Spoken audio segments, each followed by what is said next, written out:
Star talk நேயர்கள் அனைவருக்கும் என்னுடைய முதற்கண் வணக்கம். நான் உங்கள் அட்சய ஜோதிடர் ராரோபதி. ஓம் ஆதித்யாய சோமாய மங்களாய புதாயப்ச குரு சுக்ர சனியப்ச ராகு கேதவி நமோ நமகம். இன்னைக்கு நம்ம பார்க்க போகிற விஷயம் 32 கணபதிகளில் 4வதாக இருக்கக்கூடியவர் இந்த வீர கணபதி. வீரம் அப்படின்னாவே தைரியம். கணபதி கணங்களுக்கெல்லாம் அதிபதியாக இருக்கக்கூடியவர் இந்த கணபதி. வீரத்துக்கு அதிபதியான இந்த கணபதி வீர கணபதி. இந்த வீர கணபதியை யாரெல்லாம் வணங்கலாம், இவருடைய சிறப்பு என்னன்றத பார்ப்போம். முதலாவதாக ஒரு விஷயம், முக்கியமாக இராணுவம், காவல்துறை, போட்டி தேர்வு எழுதுகிறவங்க, அதே போல் நீதிமன்றத்தில் வழக்குகள் இருக்கக்கூடியவங்க, ஒரு தொழிலை செய்யக்கூடியவங்க, இவங்களுக்கெல்லாம் முக்கியமாக இருக்க வேண்டியது தைரியம். இந்த விஷயத்தில் கண்டிப்பாக ஜெயிக்கணும் அப்படின்ற எண்ணம் இருக்கும். அந்த விஷயத்துக்கு முதலாவதாக வணங்கக்கூடியவர் இந்த வீரகணபதி. இந்த வீரகணபதியோட கோலம் பார்த்தீங்கன்னா நின்ற குளத்தில் இருப்பார். அமர்ந்த குளத்தில் இல்லாமல் நின்ற குளத்தில் இருப்பார். அது மட்டும் இல்லாமல் சாந்த பகத்தோட 16 கரங்களில் 16 விதமான ஆயுதங்களில் இயங்கி இருப்பார். இந்த 16 ஆயுதங்களும் ஒவ்வொரு தத்துவத்தை சொல்லக்கூடியது. முதலாவதாக இந்த காவல்துறை, இராணுவம்,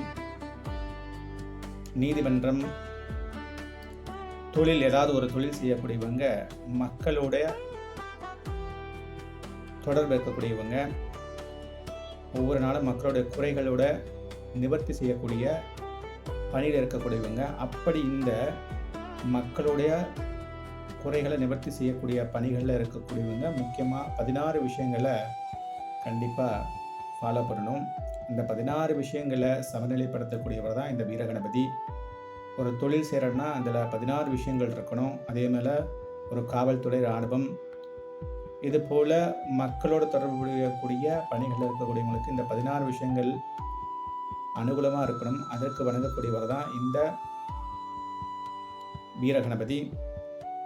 அது மட்டும் இல்லாமல் நமக்கு வெளியில் இருக்கக்கூடிய 16 வகையான எதிர்களையும் 16 வகையான உள் குணங்களாக இருக்கக்கூடிய நம்முடைய உள் மனசுக்குள் இருக்கக்கூடிய எதிரிகளையும் அழித்து சாந்தப்படுத்தக்கூடியவர் தான் இந்த வீரகணபதி. நமக்குள்ள இருக்கிற கோபம், அறியாமை, பொறாமை, எதிர்மறை எண்ணங்கள், இப்படி 16 விதமான குணங்களை அழிக்கக்கூடியவர் தான் இந்த வீரகணபதி. இந்த 16 குணங்கள் என்ன அப்படின்னு பார்த்தோம்னா, முதல்ல ஒரு தொழிலோ இல்லை ஒரு விஷயமோ செய்யணும், அதில் உண்மை இருக்கணும். கண்டிப்பாக அந்த உண்மையை சமநிலைப்படுத்தக்கூடியவர் தான் இந்த வீரகணபதி.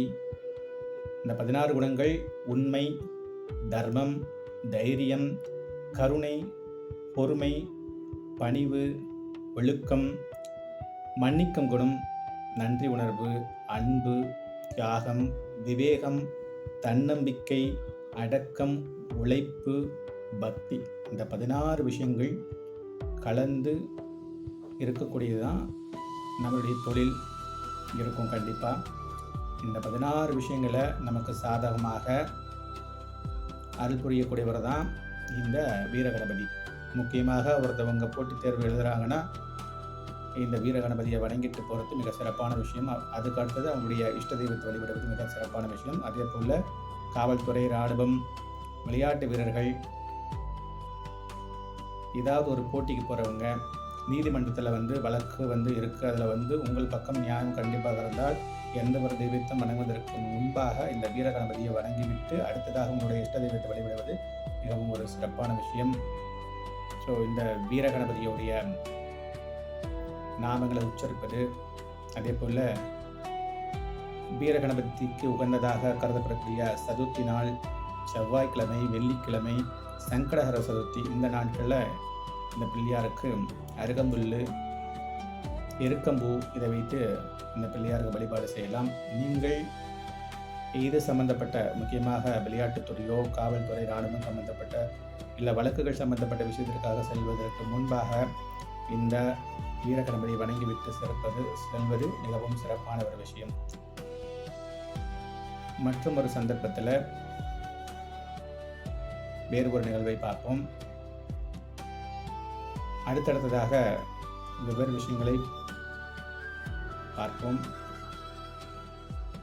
இந்த வீடியோ உங்களுக்கு பிடிச்சிருந்தா அடுத்தடுத்த நிகழ்வுகள் நீங்கள் பார்க்கணும் அப்படின்னா சப்ஸ்கிரைப் பண்ணிக்கோங்க, ஷேர் பண்ணுங்கள்.